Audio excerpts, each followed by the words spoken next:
Yan, ayun guys. Yan o. Mga ka-alright. Ayan. So ito yung isdang nabili ko kanina lang. Hindi ko alam kung anong tawag dito. Ang sabi nung pinagbilan ko na si Binay, ano daw tawag dito? Marites fish kasi mahaba daw yung bunganga. Ayun o, tingnan nyo.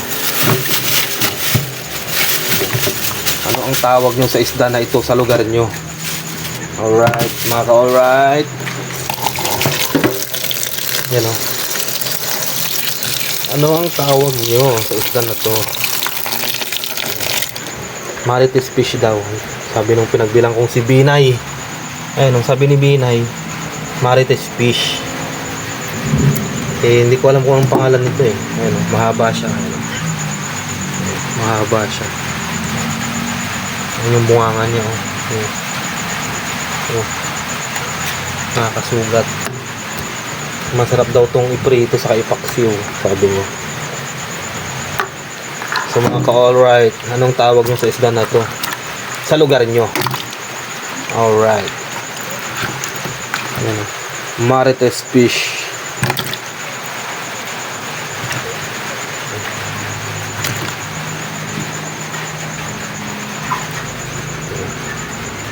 Ano, gumagalaw-galaw pa siya.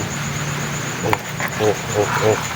Sige na, magluluto na ako. Bye-bye.